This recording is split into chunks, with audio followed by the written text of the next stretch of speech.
A very good evening students, स्वागत है आप सभी का आपके इस प्यारे से स्टडी प्लेटफॉर्म पे जिसका नाम है डीएलएस एजुकेशन विद्याकुल।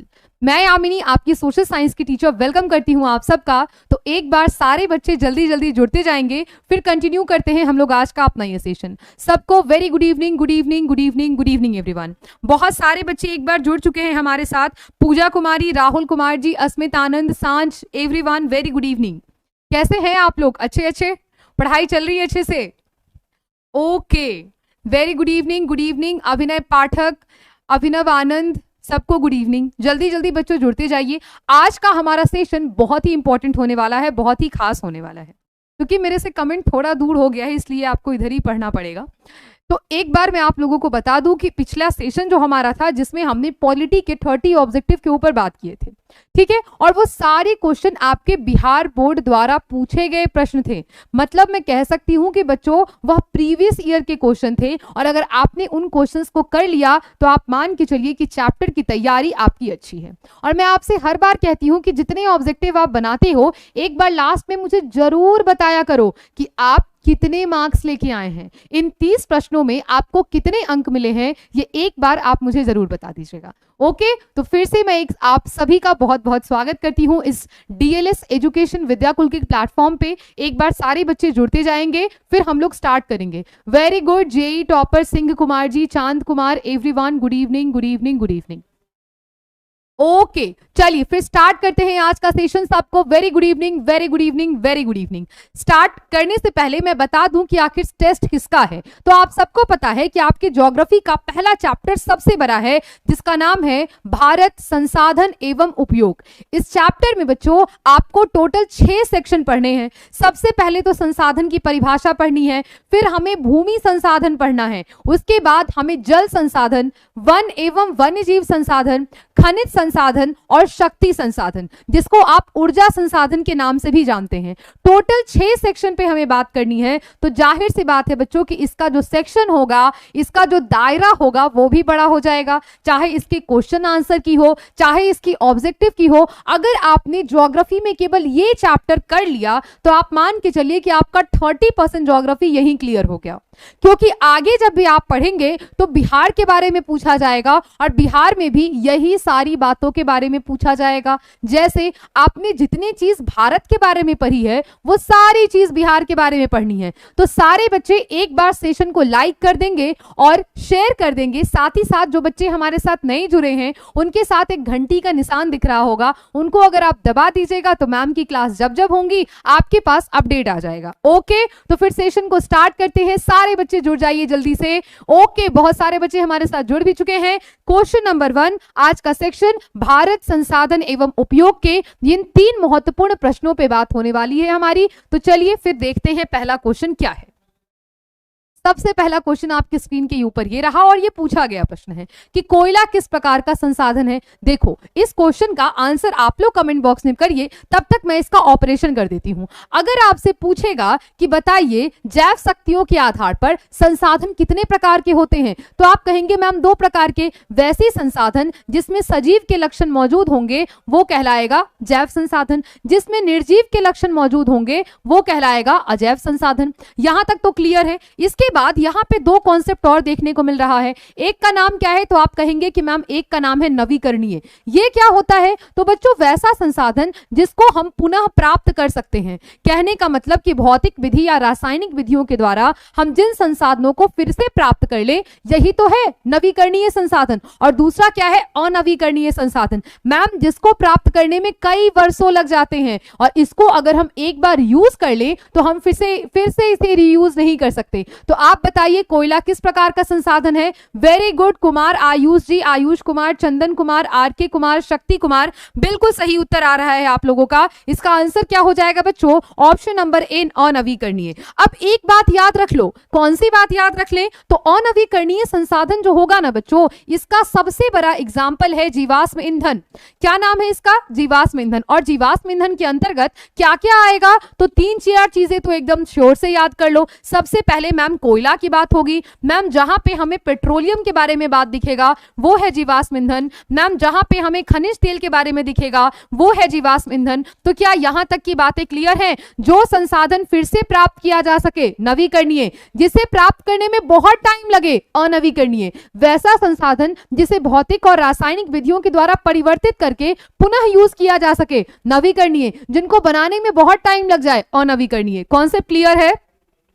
समझ में आया? तो जितने बच्चों आंसर कर रहे हैं ऑप्शन नंबर ए, कोयला कैसा संसाधन है बच्चों? अनवीकरणीय। चलो आगे बढ़ें। अगला क्वेश्चन क्या कह रहा है? अगला कह रहा है कि सौर ऊर्जा निम्नलिखित में से कौन सा साधन है? सारे बच्चे एक बार बताएंगे, सौर ऊर्जा निम्नलिखित में से कौन सा संसाधन है? ओके जेई टॉपर जी, नेक्स्ट क्लास में उसे भी करा दिया जाएगा, परेशान होने की जरूरत नहीं है। तो अगर मैं आपसे पूछूं तो क्या सौर ऊर्जा मानवकृत है, मानव ने बनाया है? आप कहेंगे नो मैम। क्या ये अचक्रीय है? मैम ये तो डेली आता है, चक्र की तरह घूमता है। अजैब के बारे में अगर बात होगी तो मैम यह भी नहीं होगा। हम सौर ऊर्जा की बात करें तो मैम ये पुनः पूर्ति योग्य है। कहने का मतलब जिसे फिर से प्राप्त किया जा सके। कहने का मतलब कि अगर एक बार आप यूज कर लिए तो आपको फिर कल से मिलेगा। ऐसा होता है क्या कि आज हम अगर धूप में विटामिन डी ले, बैठ के चेयर आराम से, और विटामिन डी हमें मिलते रहे सूरज से, और कल से विटामिन डी मिलना बंद हो जाए? ऐसा होगा क्या? जब तक सूरज रहेगा तब तक हमें सूरज से मिलने वाली सारी चीजें मिलेंगी। सूरज किसी लड़के का नाम नहीं है, ये बेसिकली सन की बात हो रही है। तो सौर ऊर्जा जो है ये तो हमें सूरज से प्राप्त होता है। तो जाहिर सी बात है बच्चों कि यह कैसा हो जाएगा? ये पुनः पूर्ति योग्य है। क्या ऑप्शन नंबर बी? सारे बच्चे आंसर कर रहे, very good. Chandan Kumar, Roshan Kumar, Golu bro, everyone, very बच्चों, वेरी वेरी वेरी गुड। मैं हर बार वेरी गुड इवनिंग पता नहीं क्यों बोल देती हूँ। चलो नाहिर हुसैन जी, बिल्कुल सही आंसर है। आगे बढ़ते हैं। अगला क्या कह रहा है कि तट रेखा से कितने किलोमीटर सीमा का क्षेत्र अपवर्जक कहलाता है? देखो बहुत इंपॉर्टेंट है, ध्यान दो। मैंने दो कॉन्सेप्ट तुम लोग को पढ़ाया था ना, एक क्या था? राष्ट्रीय संसाधन, और बच्चों दूसरा क्या था? तो आप कहोगे कि मैम दूसरा था अंतरराष्ट्रीय संसाधन। याद आया? अगर मैं बात करूं राष्ट्रीय संसाधन के बारे में तो हम कह सकते हैं बच्चों कि किसी भी राष्ट्र में जितने संसाधन है वो सारे राष्ट्रीय हैं। कैसे? अगर लीगली तौर पे देखें तो किसी राष्ट्र में पाए जाने वाले सारे संसाधन कैसे हैं बच्चों? तो सारे संसाधन है राष्ट्रीय। लेकिन यहां पे जो समुद्र तट रेखा होता है ना, उस तट रेखा से आप देखिएगा बच्चों तो कितने किलोमीटर तक का क्षेत्र जो होता है वो कहलाता है कैसा संसाधन बच्चों? आर्थिक क्षेत्र कहलाता है। एक बार सारे बच्चे आंसर करेंगे, तट रेखा से कितने किलोमीटर क्षेत्र सीमा अपवर्जक आर्थिक क्षेत्र कहलाते हैं? वेरी गुड, बहुत सही आंसर आ रहा है। हम इसका सही आंसर क्या कर सकते हैं? ओके रानी कुमार जी, बिल्कुल सही उत्तर है। यस वेरी गुड जी, बिल्कुल सही। इसका सही उत्तर क्या हो जाएगा बच्चे? 200 kilometre is the right answer. चलिए आगे बढ़ें। अगला क्या है? यह भी पूछा गया क्वेश्चन है। क्वेश्चन पूछ रहा है कि डाकुओं की अर्थव्यवस्था का संबंध किससे है? डाकुओं की अर्थव्यवस्था का संबंध किससे है? आयुष कुमार जी, चंदन कुमार, कंचन गुप्ता, गोलू कुमार, बिल्कुल सही उत्तर आ रहा है। आप जब भी बच्चे यहाँ पे ऑप्शन लिखें तो आप प्लीज उनका नंबर जरूर बताते जाएं। इसका सही उत्तर क्या हो जाएगा? संसाधन संग्रहण से। संग्रहण मतलब किसी चीज को बचाना। देखो यहाँ पे संग्रहण शब्द ये कहता है, अगर कहा जाता है कि पानी का संग्रहण करिए, इसका मतलब ये नहीं कि आज से पानी पीना बंद कर दीजिए। इसका मतलब ये कि पानी का उपयोग ऐसे करिए ताकि आगे आने वाली पीढ़ी भी पानी को पी सके। पहली बात, यहाँ पे संग्रहण की बात तो हो नहीं रही है। संसाधनों के नियोजित दोहन से। देखो दोहन मतलब क्या होता है? बर्बाद करना, और नियोजित मतलब क्या होता है? प्लानिंग। तो क्या हम किसी चीज को प्लान बना के बर्बाद करेंगे? ये बेहतर है? आप कहेंगे नो मैम, इनमें से कोई नहीं, यह भी नहीं होगा। तुम लोग जो बोलोगे वही आंसर लगाएंगे। वेरी गुड, गोलू कुमार, रोशन कुमार, मोहम्मद आरिफ, सबका सही उत्तर है। अनुज कुमार यादव, आप भी बिल्कुल सही कह रहे हैं। ऑप्शन नंबर बी इस तरह। बताओ इसका आंसर क्या हो जाएगा? समुद्री क्षेत्र में राजनीतिक सीमा के कितने किलोमीटर क्षेत्र तक राष्ट्रीय संपदा निहित है?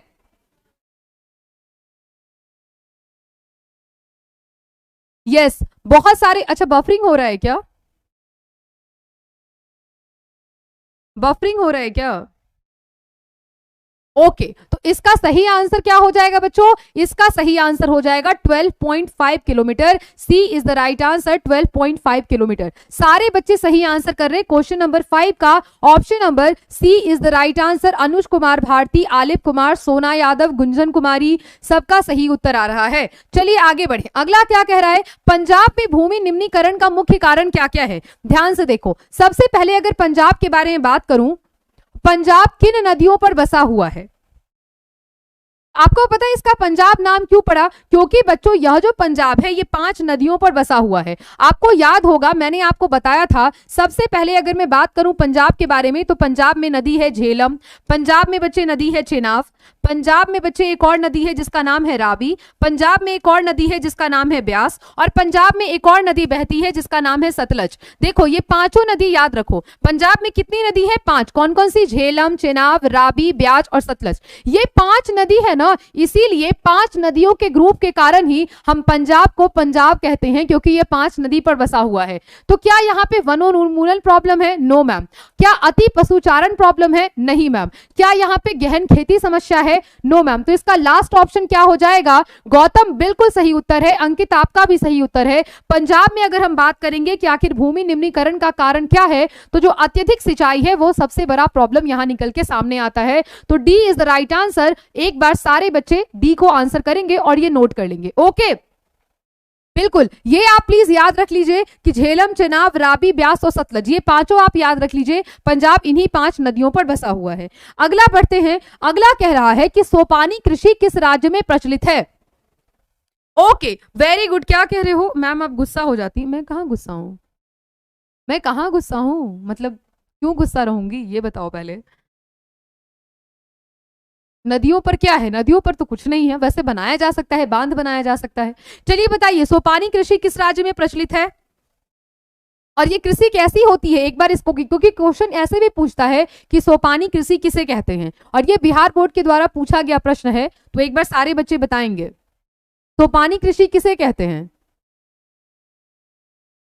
7 का डी सबका आंसर आ रहा है। देखो यहाँ पे यह जो सोपानी है ना, इसमें एक वर्ड छुपा हुआ है जिसका नाम है सोपान। और ये जो सोपान है, सोपान को हम लोग पहाड़ी वाले भाषा में क्या कहते हैं? तो इसको कहा जाता है सीढ़ी। मतलब बच्चों जो भी ऐसा क्षेत्र होता है, ध्यान दो, जो भी ऐसा क्षेत्र होगा जो पहाड़ी वाले एरिया में होगा, तो इस पहाड़ी वाले क्षेत्र में सीढ़ी नुमा जो खेती की जाती है यही कहलाता है सोपानी कृषि। किसी भी पहाड़ी वाले एरिया में जो सीढ़ी नुमा खेती की जाएगी वही क्या कहलाएगी? वही कहलाएगी सोपानी कृषि। तो क्या हरियाणा पंजाबी क्षेत्र है? मतलब पंजाबी बोलियो, पर्वतीय क्षेत्र है। पंजाब में तो मैम नदी बैठा हुआ है। मैम बिहार में पहाड़ कहाँ है? मैदानी भाग में तो और नहीं है। तो इसका सही आंसर क्या हो जाएगा बच्चों? Option number D is the right answer. Uttarakhand एक पर्वतीय एरिया है जहां पे बच्चे हमें सोपानी कृषि देखने को मिलती है। अगला क्या है? मरुस्थलीय मृदा का विस्तार कहाँ है? ये क्वेश्चन बताने में तो किसी को प्रॉब्लम नहीं होनी चाहिए। मरुस्थलीय मृदा का कहां विस्तार है? देखो सबसे पहले सबका विस्तार याद कराने से पहले मैं बता दूं तुम लोगों को कि अगर मरुस्थल की बात होगी तो 2 ही जगह मिलेगा ना।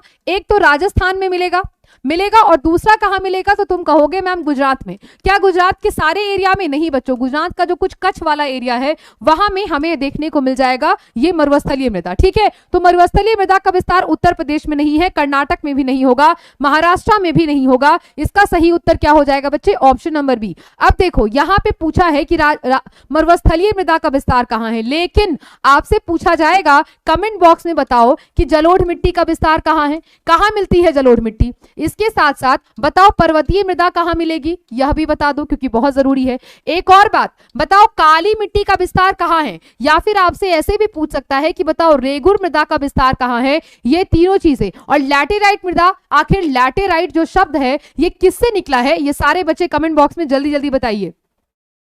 वेरी गुड, जेई टॉपर जी आपका सही उत्तर है। आप तो ऑलरेडी अपने आप को जेई टॉपर डिसाइड कर लिए हैं, है ना। वेरी गुड, चलिए वेरी गुड। बैठते हैं हम लोग अगले सेशन की ओर। अगला क्या है? मेढक के प्रजनन को नष्ट करने वाला रसायन। ध्यान दो, ये पूछा हुआ क्वेश्चन है। मेढक के प्रजनन को नष्ट करने वाला रसायन कौन सा है? यस पहला क्या है बेंजीन, दूसरा क्या है बच्चे यूरिया, तीसरा क्या है एंड्रीन और चौथा क्या है फास्फोरस। ये आपके बोर्ड के द्वारा पूछा गया क्वेश्चन है, प्रीवियस ईयर क्वेश्चन है। इस क्वेश्चन का आंसर सारे बच्चे एक बार देंगे तो बेंजीन नहीं होगा, यूरिया भी नहीं होगा, फास्फोरस भी नहीं होगा। इसका जो सही उत्तर निकल के आता है बच्चों वो है हमारा ऑप्शन नंबर सी, एंड्रीन इज द राइट आंसर। तो सी इसका सही उत्तर हो जाएगा। विकास कुमार, गौरव कुमार, अनुज कुमार, ब्राह्मण कुमार जी सबका सही उत्तर है। चलो आगे बढ़े। अगला है काली मिट्टी का दूसरा नाम क्या है, बताना पड़ेगा क्या? काली मिट्टी का दूसरा नाम आप लोगों को बताना पड़ेगा? बिल्कुल नहीं बताना पड़ेगा क्योंकि ऑलरेडी इसको बहुत अच्छे से एक्सप्लेन कर चुकी हूं। इसका जो नाम होता है बच्चे यह है रेगुर मृदा। और अभी आपको बताना है कि बताओ यह जो काली मिट्टी है इसका वितरण कहां कहां है। वितरण कहने का मतलब कि आखिर ये कहां कहां पाया जाता है, इसके बारे में भी एक बार सारे बच्चे मुझे बता देंगे कि कहां पाया जाता है। क्लियर है? चलो आगे बढ़े। अगला क्या है, बृहद क्षेत्र में जल की उपस्थिति के कारण हम पृथ्वी को किस भाग से जानते हैं। तो चलो यहां पे एक और बात बता दो, पृथ्वी पर कितना प्रतिशत जल की उपस्थिति है? अगर ये पूछा जाता है कि बताओ पृथ्वी पर कितने प्रतिशत जल उपलब्ध है तो आपका क्या आंसर हो जाएगा? तो आपको पता होना चाहिए बच्चों कि पृथ्वी पर टोटल 71% जल उपस्थित है, 71% जल है। इसमें से अगर हम डिस्ट्रीब्यूशन की बात करेंगे तो 96.6% के आसपास बच्चों जो जल है ये महासागरों में सुरक्षित है, मतलब महासागर में बचा हुआ है। रेस्ट का जो 2.5% वाला एरिया बच जाता है इसमें से 70% क्षेत्र जो है ये बर्फ के रूप में जमा हुआ है। कहां पे? तो ग्लेशियर के रूप में, हिमनदों के रूप में, हिमालय के ऊपर। और इसके बाद जो रेस्ट का 30% बच रहा है इसमें झील आता है, इसमें बच्चे तालाब आता है, इसमें बच्चों नदी आता है और यही पानी हम क्या करते हैं, यूज करते हैं। तो आप देखिए हमारे पास जल का कितना कम प्रतिशत यूज करने को है, 2.5 का 30% एरिया ही हम लोग बस यूज कर पाते हैं। तो ये भी पूछेगा कितना प्रतिशत जल है, 71%। कितना प्रतिशत जल महासागर में है ये भी पूछेगा, कितने प्रतिशत जल बर्फ के रूप में जमे हुए हैं यह भी पूछेगा। तो ध्यान दीजिएगा, आपसे अभी पूछा है कि बृहद क्षेत्र में जल की उपस्थिति के कारण हम लोग किस नाम से जानते हैं। तो आप सबको पता है कि मैम पृथ्वी को नीला ग्रह भी कहा, सॉरी नीला बोल रही हूं मैं, पृथ्वी को कौन सा ग्रह कहा जाता है बच्चों? Option number B is the right answer. सारे बच्चे एक बार आंसर करेंगे, किस नाम से जाना जाता है बच्चे पृथ्वी को? वेरी गुड, बहुत सही आंसर आ रहा है आप लोगों का। हाँ, हम लोग बचपन में जब ड्रॉ करते थे ना अर्थ, तो नहीं उसको पहले क्या करते थे, ड्रॉ हम करते थे, मुझे जहां तक याद है। ऐसे तो करते नहीं थे भाई, पहले ड्राइंग इतनी अच्छी थी, अब तो पूरी बर्बादी हो गई। ये अर्थ बनाते थे, इसमें से फिर कोशिश ये करते थे ये ब्लू वाला कलर, हल्का जो पानी वाला कलर होता है वो उठाने का, फिर ऐसे ऐसे करके इसको बनाते थे। ये दोनों तरफ इसमें एकदम पानी ऐसे भरते थे कि हाँ ये पानी है, ये नीला ग्रह बनाते थे इसको। और बीच वाला जो एरिया था वो बेसिकली स्थल का होता था, ये इधर वाला स्थल बनाते थे और ऊपर नीचे पानी डालते थे और ये हम लोग अर्थ बनाते थे। तो बहुत टैलेंटेड थे पहले, बट अब इतना टैलेंट, अभी तो टैलेंट यही दिख रहा है बस, इससे ज़्यादा टैलेंट बचा नहीं है अब, है ना। जेई टॉपर क्या हो जाएगा इसका सही उत्तर? Option number B. तुम्हारा और कोई नाम नहीं है, हर क्लास में तुम इतने अच्छे आंसर करते हो, एक प्यारा सा नाम रख लो अपना। चलो मैं तुम्हारा नाम रख देती हूँ, तुम्हारा नाम है आज से गोलू, तो जेई टॉपर चेंज करके गोलू कर लेना, ठीक है? Okay, Kanchan Gupta ji very good. Ideal Gupta, Shalini आप क्या बोल रही हैं? मैम आप वायरल होंगी। मैं क्यों वायरल हो जाऊंगी भाई? चलो यहाँ अंकित कुमार क्लियर है यहाँ तक। चलो आगे बढ़े। अगला क्या है, कुल जल का कितना प्रतिशत भाग महासागर में है? देखो अभी मैं बताई थी ना इस क्वेश्चन के बारे में कि कुल जल का कितना प्रतिशत भाग महासागरों में देखने को मिलता है। एकदम एग्जैक्ट यही डाटा याद करके जाना है। 96.6% क्षेत्र बच्चों ऐसा है जो कहां उपस्थित है, तो आप कहेंगे कि मैम महासागरों में उपस्थित है। कुल जल का टोटल 96.6% जल ऐसा है जो महासागरों में उपस्थित है। आगे क्या कह रहा है, देश के बांधों को भारत का मंदिर किसने कहा? काफी इंपॉर्टेंट है। महात्मा गांधी ने कहा? No ma'am. तो क्या पंडित डॉक्टर राजेंद्र प्रसाद ने कहा? No ma'am. क्या स्वामी विवेकानंद ने कहा? No ma'am. तो आखिर किसने कहा कि भारत के जो बांध है ये बेसिकली भारत के मंदिर हैं? और क्यों कहा गया? क्योंकि यह जो बांध है इससे केवल एक काम नहीं किया जाएगा, तुमसे पूछा जाएगा कि बताओ बहुउद्देशीय परियोजना के क्या क्या कार्य हैं, यही सारे कार्य इसमें बताना होगा। बहुउद्देशीय मतलब एक के साथ कई सारे उद्देश्यों को प्राप्त कर लिए। जैसे सबसे पहले कहोगे कि मैम सिंचाई तो हो ही जाता है, मैम यहाँ से यातायात भी हो जाता है, मैम पानी ज्यादा होता है ना तो थोड़ा सा बिजली भी बना लेते हैं। अब पानी ही तो है मैम, तो मछली भी थोड़ा पाल लेते हैं, तो मछली पालन भी हो गया। और भी न जाने कितने कार्य मैम, इतना पानी रहता है ना कि आदमी लोग घूमने भी आ जाता है, तो पर्यटन केंद्र भी बन जाता है। देखो एक साथ कितने सारे कार्यों को कर लिए, सिंचाई हो गया, यातायात डेवलप हो गया, बिजली आ गई, मछली पालन हो गया, पर्यटक केंद्र बन गया। इसीलिए जवाहरलाल नेहरू ने क्या कहा, तो भारत के बांधों को बच्चों क्या कहा है, भारत का मंदिर कहा है। Option number C is the right answer. सारे बच्चे सही आंसर कर रहे हैं। ओके चलिए चंदन कुमार जी आगे बढ़ते हैं। 13 का सी बहुत सही बच्चों। चलो अगला क्या है, अगला कह रहा है कि प्राणियों के शरीर में कितने प्रतिशत जल की मात्रा निहित होती है। प्राणियों के शरीर में कितने प्रतिशत जल की मात्रा निहित होती है। वेरी गुड, सारे बच्चे एक बार बताएंगे कि आखिर कितना प्रतिशत जल की आवश्यकता होती है। सही उत्तर आ रहा है आप लोगों का। यस अगर हम बच्चों यहां पे देखेंगे ना तो लगभग हमारे पास 60% जल की आवश्यकता होती है हमारे बॉडी में, और ये 60 से लेकर के 65 तक का क्षेत्र है। 60 से 65, ठीक है। अगर आपको 60-65 भी दिखता है तो यह 60% ही जल की मात्रा हमारे शरीर को आवश्यक होती है, ठीक है। Very good. मानव शरीर में लगभग कितना प्रतिशत जल होता है बच्चों, तो आप कहेंगे कि मैम 60%, मतलब 60% जल हमारे शरीर में होता है। अगला क्या है, बिहार में अति जल दोहन से किस तत्व का संकेंद्रण बढ़ गया है। और देखो ये केवल बिहार की समस्या ही नहीं है, ये पश्चिम बंगाल की भी समस्या है। तो आखिर प्रॉब्लम क्या है, क्या फ्लोराइड से प्रॉब्लम है, क्या क्लोराइड से प्रॉब्लम है, क्या आर्सेनिक से प्रॉब्लम है, या फिर बच्चों यहाँ पे लौह से प्रॉब्लम है। वेरी गुड, सारे बच्चे सही आंसर कर रहे हैं क्योंकि ये पूछा हुआ क्वेश्चन है, प्रीवियस ईयर का क्वेश्चन है। फ्लोराइड नहीं होगा, क्लोराइड नहीं होगा, लौह भी नहीं होगा, और आर्सेनिक। अगर पूछेगा कि बताओ आर्सेनिक से क्या क्या होता है, तो पानी में ये बीमारी होती है जिसकी वजह से बच्चों अगर हम बात करें तो टाइफाइड देखने को मिलता है, हमें मलेरिया देखने को, टाइफाइड, इसके साथ साथ हैजा हो गया। ये ऐसी जो बीमारियां होती हैं जो पानी की वजह से फैलती हैं, विषाणु से जो फैलती हैं, ठीक है, वो सारी इसी से फैलेंगी। ठीक है, क्लियर है यहां तक।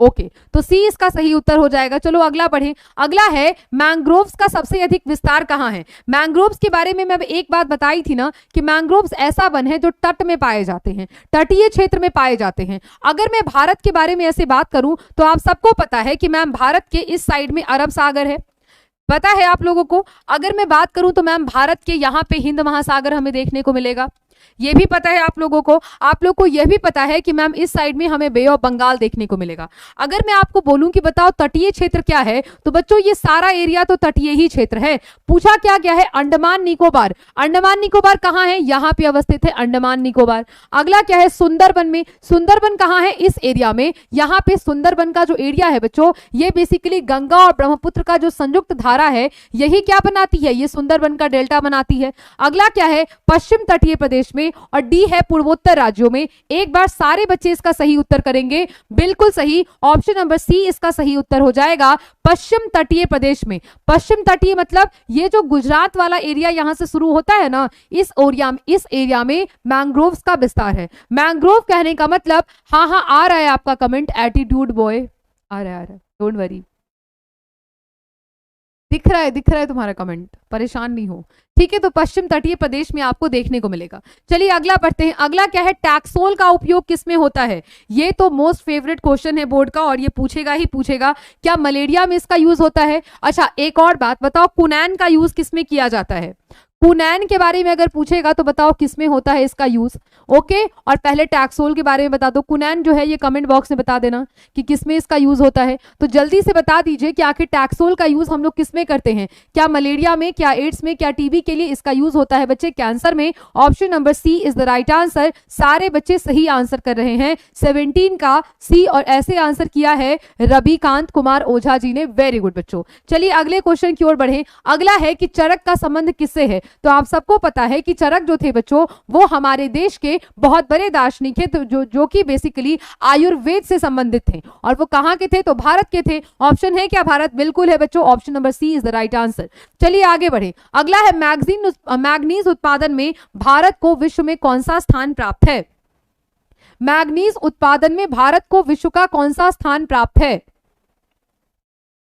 ओके, रोशन कुमार जी का कहना है कि मैम हाँ बिल्कुल भारत से ही थे। चलिए एक बार बताते जाइए आप लोग। देखो एक बात ध्यान रखना, जो भी विश्व में स्थान का है ना, क्योंकि होता यह है कि हर बार जब डाटा एनालाइज होता है तो देशों की पोजीशन चेंज होते रहती है, ठीक है। कभी कोई टॉप पे होता है, कभी कोई टॉप पे होता है, लेकिन तुम ऐसे ध्यान रखना कि तुम्हारा बुक जो चीज पब्लिश कर रहा है ना, अभी तक तुमको वही आंकड़ा मान के चलना है, क्योंकि बोर्ड आंसर उसी को मानेगी। ओके, तो हम लोग क्या करेंगे, अगर यहाँ के बारे में बात करें कि मैग्नीज उत्पादन में भारत को कौन सा स्थान अभी प्राप्त है, तो वर्तमान में बच्चों भारत को सेकंड रैंक मिला हुआ है। मैग्नीज उत्पादन में भारत सेकंड नंबर पे आता है। एक बार सारे बच्चे सही आंसर करेंगे। मैम पहला पूछ देगा तो अरे घबराना थोड़ी है, पहला अगर पूछ देगा तो बता दो कि मैम साउथ अफ्रीका पहला है, ठीक है। कहां पे सबसे ज्यादा है बच्चे, साउथ अफ्रीका में। साउथ अफ्रीका मैग्नीज का पहला सबसे बड़ा उत्पादक और भंडारक देश है। चलो अगला बढ़े। अगला है 1 टन इस्पात बनाने में कितने मैग्नीज का यूज होता है। ये जब तुम बुक पढ़ते होगे तो बुक के एक छोटे से कॉर्नर में लिखा हुआ है, और ये इतना फेवरेट क्वेश्चन है बच्चों बोर्ड का कि न जाने कितनी बार पूछा गया है। एक बार सारे बच्चे इसका आंसर बताएंगे। 5 किलो, 15 किलो, 10 किलो या 20 किलो, सारे बच्चे एक बार इसका आंसर करेंगे।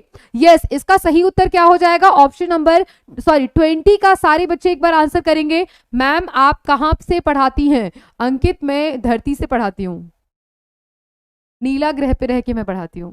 यस, 20 का क्या हो जाएगा बच्चे, 20 का option number C is the right answer. 10 kg इसका सही उत्तर हो जाएगा। चलिए आगे बढ़े। उड़ीसा किस खनिज का सबसे बड़ा उत्पादक राज्य है। सबसे पहले आपको बताना है कि बताइए उड़ीसा सबसे बड़ा किसका उत्पादन करता है। उड़ीसा किस खनिज का सबसे बड़ा उत्पादक है। इसका सही उत्तर क्या हो जाएगा, सारे बच्चे बताइए। यस, अगर मैं इसमें बात करूं बच्चों तो ये जो मैग्नीज है ना, इसमें भी उड़ीसा टॉप पे है। इसके साथ साथ यहां पे ये तांबा हटा दीजिए, तांबा तो भारत में बहुत कम देखने को मिलता है। ये लग रहा है गलती से टाइप हो गया है। यहां पे बच्चों अगर सर्वश्रेष्ठ उत्पादक राज्य की बात की जाएगी तो आपको क्या आंसर करना है, आपको बॉक्साइट भी आंसर करना है, क्योंकि अगर हम बात करेंगे बच्चों इसके बारे में, उड़ीसा के बारे में, तो बॉक्साइट भी उड़ीसा में सबसे ज्यादा देखने को मिलता है। वैसे आपके बुक के अकॉर्डिंग अगर हम बात करें तो ऑप्शन नंबर सी इसका सही उत्तर हो जाएगा, क्योंकि अपडेटेड वर्जन नहीं है अभी तक। बिहार बोर्ड ने अपना बोर्ड मतलब अपनी बुक्स को अपडेट नहीं किया है। आप जब अपना बुक खोलिएगा ना तो उसमें देखिए लिखा हुआ है अंतिम संस्करण 2012-13। सोचिए 2012-13 का बुक चल रहा है और अभी 2023-24 चल रहा है, अपडेट नहीं हुआ है बुक अभी तक।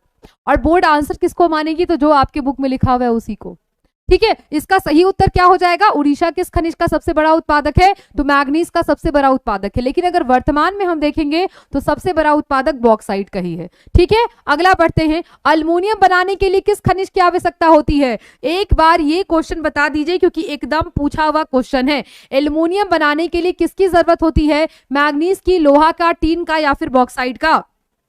मैग्नीज का या फिर टीन, बॉक्साइट, लोहा। एल्युमिनियम बनाने के लिए किस खनिज की आवश्यकता होती है। अच्छा जेई टॉपर जी आपका नाम सुहानी है, ओके, अगले क्लास से मैं आपका नाम सुहानी ही बुलाऊंगी। ओके 22, हाँ 22 क्या हो जाएगा सही आंसर, वेरी गुड बच्चों, इसका सही उत्तर हो जाएगा ऑप्शन नंबर डी, बॉक्साइट। चलो आगे बढ़े। अगला क्या कह रहा है, देश में तांबे का कुल भंडारण कितना है। देखो ये पूछा हुआ क्वेश्चन है, PYQs है, इसको नोट कर लो और यहाँ पे बात कर लेना अगर तांबे के बारे में, तो यह जो है हमारे देश में थोड़ा कम मात्रा में मिलता है, ठीक है। इसका भंडारण कितना है, सारे बच्चे एक बार बताएंगे। बिल्कुल सही, हर्ष कुमार जी, आइडल गुप्ता, ओके, ऋषिकेश कुमार, सही उत्तर आ रहा है बच्चे आपका। ऋषिकेश कुमार जी अगेन, कंचन गुप्ता, सिंह कुमार जी, सोनी यादव, सबका बहुत सही उत्तर है। इसका सही उत्तर क्या हो जाएगा बच्चे, 125 करोड़। अगर देश में हम तांबे का कुल भंडारण देखेंगे तो ये हमें कितना देखने को मिलता है, ऑप्शन नंबर सी, कितना है बच्चे, 125 करोड़। चलिए आगे बढ़े। अगला क्या कह रहा है, किस राज्य में खनिज तेल का विशाल भंडार है। यह भी मैं आप लोगों को बता चुकी थी। यहां पे बच्चे आपको याद रखना है, एक एक डिगबोई नाम का एरिया। और ये डिगबोई कहाँ था बच्चों? तो आपको याद है ना, मैं आपको बताई थी जो खनिज तेल है ये बेसिकली असम के डिगबोई में देखने को ज्यादा मिलता है। तो तमिलनाडु नहीं, राजस्थान नहीं, अरे बिहार, बिहार के बारे में जहां भी पूछे तो केवल एक अगर चूना पत्थर पूछेगा ना तो थोड़ा सा बिहार वाला एरिया आएगा, बाद बाकी कहीं दुनिया के खनिज में बिहार हमें देखने को नहीं मिलता है। क्योंकि बच्चों अगर हम बिहार की बात करेंगे तो जब से हमारा झारखंड के साथ विभाजन हुआ, बिहार के पास केवल 3 चीजें बच गई। बिहार के खेतों में आलू, बिहार की राजनीति में लालू और सोन नदी का बालू, ये 3 चीजें हमारे बिहार में बच गई। बाद बाकी सारा खनिज कहां चला गया? सारा खनिज चला गया झारखंड। तो बिहार खनिज के मामलों में एकदम ही गरीब राज्य है। ठीक है, हमारे पास कोई खनिज वनिज है नहीं। तो ऑप्शन सब पे तुम लोग लुभा मत जाना कि हमारा बिहार भी तो हो सकता है। पूछ क्या रहा है कि आखिर कहां खनिज तेल पाया जाता है? तो असम का डिगबोई, याद रख लो, असम का डिगबोई। इसके साथ साथ गुजरात भी याद रखना, गुजरात में जो खंभात का बेसिन है वहां पे पाया जाएगा, खंभात की खाड़ी में। अगला क्या है? मुंबई में भी ये पाया जाएगा। याद है मुंबई हाई के नाम से एक सागर मंच है, एक सागर मंच बनाया गया है सागर सम्राट के नाम से, जिसपे सबसे ज्यादा खनिज तेल उत्पादन है। तो ये याद रखिएगा। ठीक है, असम इसका सही उत्तर है। आगे क्या कह रहा है? आगे कह रहा है कि भारत के किस स्थान पर पहला परमाणु केंद्र स्थापित किया गया था? तो ये तो सबको पता होगा, भारत का पहला परमाणु केंद्र स्थापित किया गया था। तारापुर परमाणु केंद्र कब स्थापित किया गया था? अब तो सही आंसर कर दो, अब तो इतना हिंट भी दे दी हूं, है ना। तो ये तारापुर कब स्थापित हुआ था बच्चे? 1969 के आसपास। तो यही देश का सबसे पहला परमाणु ये था, परमाणु ऊर्जा केंद्र था, जो कि तारापुर में स्थापित किया गया था। एक बार सारे बच्चे सही सही आंसर करते जाएंगे। एक बच्चा पूछ रहा है मैम तारापुर कहाँ है? अरे तारापुर महाराष्ट्र में है, मुंबई वाले एरिया में, यही है परमाणु केंद्र। ठीक है, तारापुर कहाँ है? महाराष्ट्र में। स्थापना कब हुई? 1969 में। क्या क्या याद रखना है? पहला परमाणु ऊर्जा केंद्र तारापुर। ओके, चलो आगे बढ़ते हैं। अगला पूछ रहा है कि कौन सा ऊर्जा स्रोत अनवीकरणीय है? देखो फिर ध्यान दो, पूछ रहा है अनवीकरणीय, तो वही बात हो गई। अनवीकरणीय जैसे ही देखेंगे वैसे किसकी बात करेंगे? तो आप कहोगे कि मैम जीवाश्म ईंधन की। और जीवाश्म ईंधन में क्या क्या आता है? तो आप कहोगे कि मैम इसके अंतर्गत आएगा कोयला, मैम इसके अंतर्गत आएगा पेट्रोलियम, इसके अंतर्गत और क्या क्या आएगा? खनिज तेल आएगा। ये सारी चीजें याद रखिएगा। तो आप बताइए इसमें से कौन ऊर्जा का अनवीकरणीय स्रोत हो जाएगा? कौन सा ऊर्जा जो है ये अनवीकरणीय स्रोत है?